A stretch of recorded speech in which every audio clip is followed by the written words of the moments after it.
The boy makes his mother put her hand in the sling, and then repeat the weaving back and forth, although effective in relieving arm pain, but it reduces work efficiency. However, it was this one experience. He revolutionized the market of Indian workers weaving tens of thousands of times a day back and forth spinning. His mother's arm was already damaged, so Mike, who knew better, spent the next 10 years. He never stopped looking for ways to lighten the load. Until this day, the bicycle was practicing the gyroscope. It took him a long time to put the rusty chain back in place, with a gentle push of the pedals. Finally, he looked at the spinning tires and suddenly had an idea. After a few days of day and night research, he used 2 wheels and a few broken boards. He made a prototype of a hand loom. 2 friends came into the warehouse and mocked it. "This is the most ridiculous invention they've ever seen." The neighbors laughed at his whimsical ideas. Even his parents urged him to do something grown-up, like finding a nice woman, get married and start a family, a wife who could take over the trade, to help his mother make money from the cloth. The sweetness of his marriage made Mike forget about the loom, till one day when he was fetching water, his wife's arm went limp. Mike realized that his wife was going to suffer the same fate as his mother, so he started the loom all over again. He didn't want his wife to make the same mistake, but this time, he had someone to support him. A few months later, the humble loom was finally complete. Mike confidently called out to his family and friends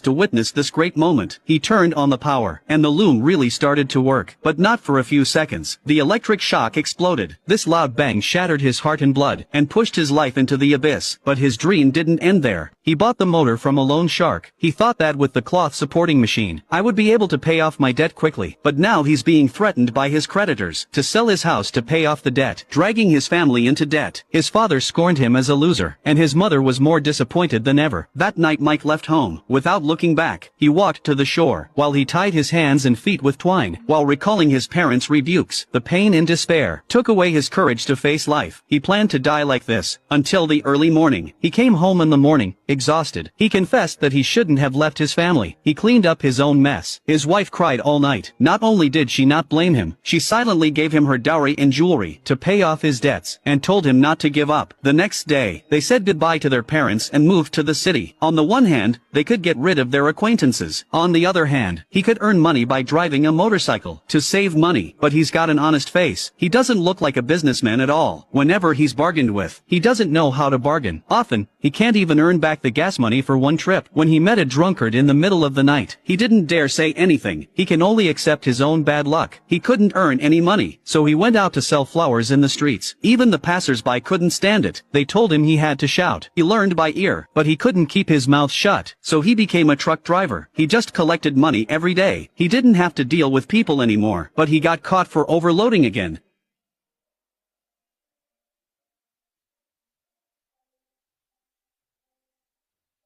I didn't make any money. Instead, he incurred a large amount of medical expenses. He overheard that. He learned that his patients wanted to get certified as electricians, and he was interested in technical work. So while he was sleeping, he looked up the electrician's textbook. The man thought he hadn't even graduated from elementary school. How could he understand these things? But to his surprise, he solved a puzzle in just a few seconds. That's how good he was. The patient introduced him to his boss. He finally got a steady job. Time flies, and after the new year, I returned home with my wife and baby. The parents were overjoyed. This was the son they wanted. But Mike only had eyes for the half-finished loom, and when they found out he wanted to try it again, father was furious. He brought gasoline, and though he tried his best to stop him, he couldn't stop the machine from burning.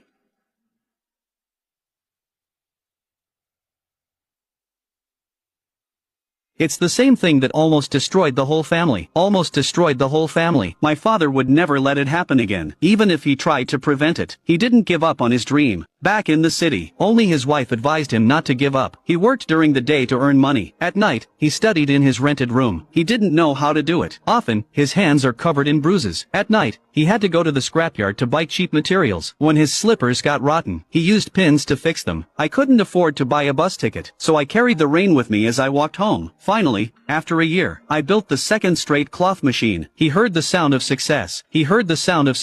But his wife said it wasn't right. The weaving method should be in 8 rounds, and not just in the round. Mike was puzzled. He'd watched his mother knit since he was a child, but he never noticed it, which meant all that effort and dedication was for nothing. The thought of having to save again. I don't know when I'll be able to finish the remodeling. Mike finally broke down. He angrily dismantled all the parts, and sold them to the junkyard, and sold his dreams and hopes. his dreams and hopes. His wife tried to convince him not to give up, but the pressure of life made him give in to reality. She told him, "You haven't slept for days, 4 days on end." He's in a state of disarray, and his wife took up sewing. She had to earn money to support the family, and that's when Mike noticed the spool of thread in his hand, and after looking at it for a while, he suddenly thought of something. He went to the junkyard to get all the parts. By the time he met Mike, he'd already shipped the loom back to his hometown and set it up, and hooked it up. Everything was ready. The neighbors, who had laughed at him, had come to see the joke. But this time, he flicked the switch with confidence and found endless ridicule. But he didn't get mad. He was very calm, and found the cause of the problem. He quickly dismantled the engine. Just a little problem with an old circuit. Soon solved. This is the moment when all those years of hard work paid off, and the end of the era of hand spinning. This is a strong man. He has made a great career. For his mother, and for all women, for all the women who are sick and tired of their labor. Though life has many trials and tribulations, but dreams never die. Try to persevere in the face of adversity. In the midst of setbacks, you'll always achieve a different and extraordinary life.